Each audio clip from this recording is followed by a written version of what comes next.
नमस्कार, news point लेकर हाजिर हूं मैं राजीव। दोस्तों, ईरान के मुद्दे पर अमेरिका अब बुरी तरह घबराया हुआ है। उसकी खुफिया एजेंसियां ही बता रही हैं कि जनता का भरोसा अपने नेतृत्व पर अब कायम नहीं है।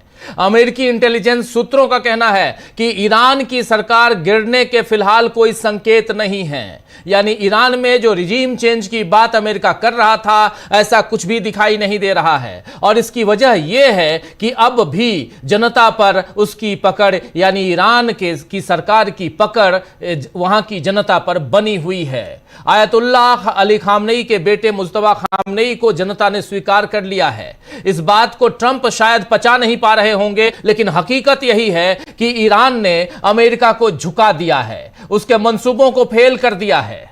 इधर यूके मैरीटाइम ट्रेड ऑपरेशंस यानी UKMTO, इसने एक चिंता बढ़ाने वाली खबर बताई है। दोस्तों, खबर यह है कि जंग की चपेट में कार्गो यानी मालवाहक जहाज भी आ रहे हैं। 28 फरवरी से अब तक जहाजों पर 16 हमलों की रिपोर्ट सामने आई है। कल और आज ही कम से कम 3 हमले हॉर्मुज स्ट्रेट और ओमान की खाड़ी में हुए हैं। इन सारी वजहों से वैश्विक अर्थव्यवस्था को बड़ी चोट पहुंच रही है और डोनाल्ड ट्रंप तो हमेशा व्यापार के नाम पर ही युद्ध रुकवाने के दावे करते आए हैं। तो अब उनसे सवाल होने लगे हैं कि जंग से दूर रहने वाले देश भला क्यों आर्थिक हमलों का शिकार बन रहे हैं। आप जानते हैं कि दुनिया भर में तेल की कीमतों में तेजी से इजाफा हुआ है और इसके अलावा गैस की भी किल्लत हो रही है। शायद इसी को ध्यान में रखते हुए अब अमेरिका का कहना है कि हम जल्दी ही जंग खत्म कर सकते हैं। तो क्या इसका मतलब अमेरिका हार मानकर पीछे हटेगा या रस्सी जल गई? ऐठन नहीं गई, बल नहीं गया। ये कहें, रस्सी जल जाने के बाद अपने बल दिखाती रहेगी, ये देखना पड़ेगा। दूसरी तरफ देश में भी ईरान पर जंग के कारण कोहराम मचा हुआ है। आज तो संसद में, जी हां, संसद का बजट सत्र चल रहा है, आप जानते हैं। और उसी बजट सत्र में राहुल गांधी और हरदीप सिंह पुरी आमने सामने हो गए और इस मौके पर चौका मारते हुए विपक्षी सांसदों ने एप्स्टीन का दोस्त जैसे नारे भी लगा दिए। मोदी सरकार के लिए यह सब जो है एक भयानक सपने की तरह है कि जिस चीज से भागना वो चाहती है वही उसके सामने आकर खड़ी हो जाए। आज यही संसद में हुआ।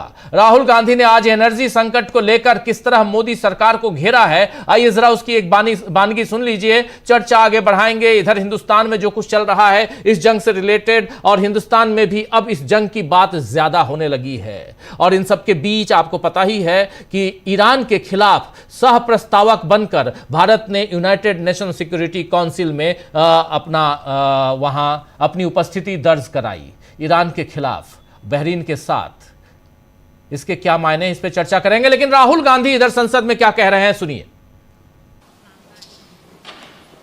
The foundation of every single nation is its energy security.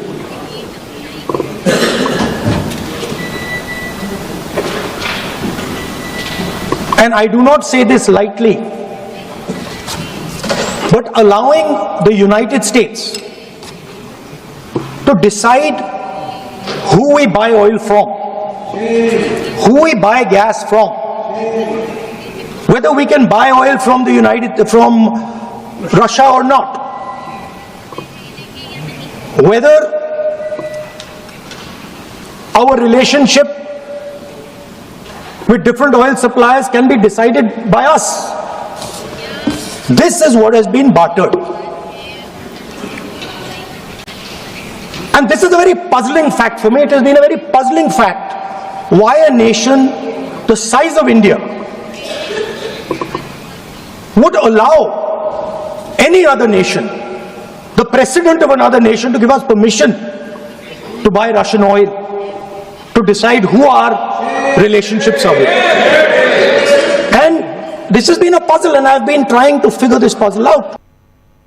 तो यहां सुना आपने राहुल राहुल गांधी अंग्रेजी में कह रहे हैं, लेकिन हिंदी में आपके सामने रखता हूं। राहुल गांधी ने कहा है कि मिडिल ईस्ट में जंग छिड़ गई है, अमेरिका, इजराइल और ईरान जंग में हैं। इस जंग के बहुत बड़े नतीजे होंगे। जहां से दुनिया का 20% तेल बहता है, स्ट्रेट ऑफ हॉर्मुज बंद हो गया है, इसका बहुत बुरा असर होगा, खासकर हम पर, क्योंकि हमारे तेल और नेचुरल गैस का एक बहुत बड़ा हिस्सा स्ट्रेट ऑफ हॉर्मुज से आता है। दर्द तो अभी शुरू हुआ है। जी हां, दर्द तो अभी शुरू हुआ है, ये कह रहे हैं राहुल गांधी। रेस्टोरेंट बंद हो रहे हैं, एलपीजी को लेकर बहुत ज्यादा पैनिक है, ये तो बस शुरुआत है, ये कह रहे हैं राहुल गांधी। इस पर पेट्रोलियम मंत्री हरदीप सिंह पुरी ने जवाब दिया कि देश में पैनिक की वजह से डिमांड बढ़ी है, तेल और गैस की कोई कमी नहीं है और भारत लंबे समय के लिए तैयार है।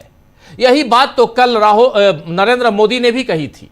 लेकिन जिस तरह पूरे देश में लोग खाली सिलेंडरों के साथ सड़कों पर खड़े हैं, वो बता रहा है कि भारत को मोदी इस संकट के लिए तैयार नहीं कर पाए, वरना कोई वजह नहीं थी कि इस समय लोगों को परेशानियों में एक बड़ी परेशानी जो है वो, और उनकी परेशानियों में एक बड़ी परेशानी और जुड़ जाए। अगर आप नहीं समझ सकते तो इन तस्वीरों को देख लीजिए। कई लोग कहते हैं और सरकार के नुमाइंदे कहते हैं कि आप यहां पैनिक क्रिएट कर रहे हैं, जैसे राहुल गांधी को कह रहे हैं हरदीप सिंह पुरी, उसी ढंग से हमें भी कहते हैं कि आप पैनिक क्रिएट कर रहे हैं। देख लीजिए तस्वीरें, एएनआई के रिपोर्टर्स जाके बात कर रहे हैं। ये ऑथेंटिक न्यूज एजेंसी है एएनआई, आप जानते हैं, उसकी ये रिपोर्ट और उसके ये विजुअल्स हम आप तक रख रहे हैं, तो सरकार समझ सकती है कि ये क्या चल रहा है। लंबी लिस्ट है, लंबी फहरिस्त है, यहाँ पे लंबी लाइन है, यहाँ पे फहरिस्त नहीं लाइन है लंबी, आप देख लीजिए सिलेंडरों की लेकर, और मारा पीटी यहां सब कुछ चल रहा है। अलग अलग जगहों से वैसी तस्वीरें आ रही हैं, चाहे वो कोलकाता हो, चाहे वो पटना हो, चाहे भुवनेश्वर हो, चाहे वो उधर जम्मू कश्मीर हो, या अगर दक्षिण भारत में जाएं तो आप आंध्र प्रदेश हो, कर्नाटक हो, केरल हो या तमिलनाडु हो, हर जगह, मध्य भारत भी, राजस्थान से लेकर छत्तीसगढ़ तक, हर जगह, मध्य प्रदेश तक, हर जगह यही हाल है। दिल्ली का भी यही हाल है। ये बात कल भी मैं कह रहा था कि चाहे अयोध्या मंदिर की रसोई हो, चाहे रसोई जो है वो काशी विश्वनाथ की हो, ये दिल्ली की तस्वीर देख लीजिए, ज्यादा दूर जाने की जरूरत नहीं है, दिल्ली की तस्वीर है ये। क्या ऐसी तस्वीरें आपने पिछले 10 साल में कभी देखी थी? नहीं, लेकिन आज देख लीजिए तस्वीर। वैसे हरदीप सिंह पुरी ने यह भी कहा है कि भारत की कच्चे तेल की आपूर्ति की स्थिति सुरक्षित है और तेल की जो मात्रा संरक्षित की गई है वो उससे भी ज्यादा है जो हॉर्मुज से मिलती थी। संकट से पहले भारत का लगभग 45% कच्चे तेल का आयात हॉर्मुज स्ट्रेट के रास्ते होता था। भारत ने उतना कच्चा तेल संरक्षित कर लिया है जो हॉर्मुज स्ट्रेट के बंद रहने के समय में मिलने वाले तेल से भी अधिक है। एलपीजी के उत्पादन में 28% की बढ़ोतरी की गई है। उन्होंने यह भी कहा कि आगे की खरीद भी जारी रहेगी। पुरी ने आगे यह भी कहा है कि मोदी सरकार की सबसे बड़ी प्राथमिकता यह है कि भारत के 33 करोड़ परिवारों, खासकर गरीब और वंचित लोगों की रसोई में किसी तरह की कमी न हो। घरेलू आपूर्ति पूरी तरह सुरक्षित है और डिलीवरी पहले के जैसी ही की जा रही है। ये बातें कितनी सच हैं, हरदीप पुरी साहब को जरा सड़कों पे जाके देखनी चाहिए इन बातों को। उनकी बातें, ये लाइनें जो दिखाई दे रही थीं दिल्ली से लेकर अलग अलग जगहों की, वो लाइनें इनकी बातों को खारिज करती हैं। कहती हैं कि आप हरदीप सिंह पुरी साहब, आप संसद के अंदर झूठ बोल रहे हैं। ये झूठ शब्द भले संसद के अंदर अमर्यादित हो, ये अस्वीकार्य हो, इसे एक्सपंज कर दिया जाए संसद के अंदर, लेकिन संसद के बाहर यही कहा जाएगा हरदीप पुरी के लिए कि आप झूठ बोल रहे हैं। सच्चाई ये नहीं है, लोग पैनिक में हैं। अब संसद में खड़े होकर केंद्रीय मंत्री ने जो कुछ कहा है, जमीनी हालात वैसे तो दिख नहीं रहे। तो सवाल यही है कि क्या सरकार ने एक बार फिर लोगों को गुमराह किया है, या आप और हम जो आंखों से देख रहे हैं उस पर यकीन न कर सरकार की बात ही हम सुने। ऐसे भी अंधभक्तों की कमी नहीं है, आंखों पे पट्टी बांधकर आप सरकार की बात सुनते रहते हैं। आपको बता दूं कि आज राहुल गांधी ने एक तरफ नरेंद्र मोदी को घेरा है और साथ ही केंद्रीय मंत्री हरदीप सिंह पुरी को घेरते हुए उनकी तरफ इशारा करते हुए कहा है कि मैंने पहेली सुलझा ली है। राहुल गांधी ने कहा है कि मैंने पहेली सुलझा ली है और पहेली समझौते के बारे में है, यानी कॉम्प्रोमाइज के बारे में है। हमारे यहां एक सज्जन बैठे हैं जो पेट्रोलियम मंत्री हैं। उन्होंने खुद कहा है कि वो मिस्टर एप्स्टीन के दोस्त हैं। राहुल के इतना कहते ही संसद में हंगामा होने लगा। स्पीकर ओम बिरला आज मौजूद थे, लंबा चौड़ा उन्होंने भाषण दिया पहले जब वो कुर्सी पे आए, लेकिन उसके बाद जब ये सारे कांड हो रहे थे, सब कुछ हो रहा था, तब राहुल गांधी ने जैसे ही ये कहा कि आप तो पहले ही कह चुके हैं कि आप एप्स्टीन के दोस्त हैं, स्पीकर ओम बिरला ने राहुल गांधी को टोकते हुए कहा कि नहीं, आपने जो नोटिस दिया है उस पर बोलिए, आप प्रतिपक्ष के नेता हैं, उस पर ही बोलिए, इसके अलावा इजाजत नहीं दी जाएगी। जरा सुन लेते हैं, सुनिए जरा। We have a gentleman sitting here who is the oil minister. He himself has said that he is a friend of Mr. Epstein. Sir, I'm talking about national. I'm talking about oil security, sir. Sir, I'm talking about oil national. I'm talking about economic security, sir. माननीय सदस्य, Sir, here I have a document which shows that his daughter has received money from माननीय George Soros. सदस्य,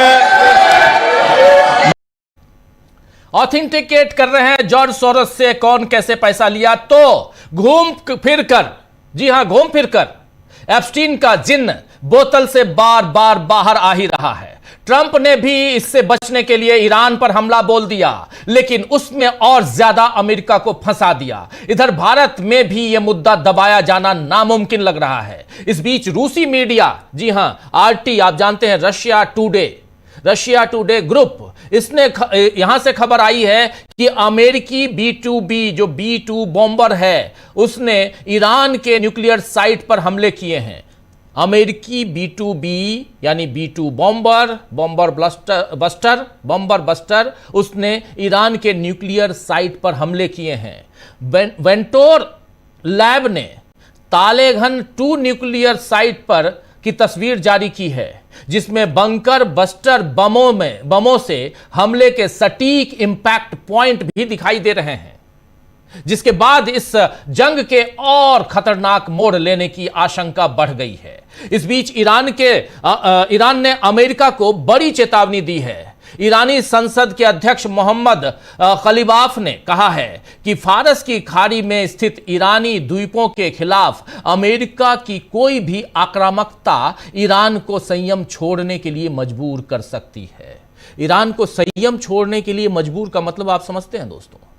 इसका मतलब है कि Iran और तगड़ा वार करेगा। अगर अमेरिका आक्रामक होगा तो ईरान अपने संयम को यहां बरकरार नहीं रखेगा, उसे वो छोड़कर आगे बढ़ेगा। तो ईरान ज्यादा आक्रामक होने की संभावनाओं पर विचार कर रहा है और उधर अमेरिका युद्ध खत्म करने के रास्ते तलाश रहा है। इस बीच भारत किस तरह सामने आए संकट से खुद को संभालेगा, इन तमाम मसलों पे यहां ट्रायंगल देखिए, अमेरिका है, ईरान है और इंडिया है। इस ट्रायंगल में कौन पिस रहा है?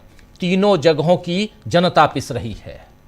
और जिम्मेदार कौन है? चलिए चर्चा करते हैं। चर्चा में हमारे साथ कुछ वरिष्ठ साथी जुड़े हुए हैं, पहले उनसे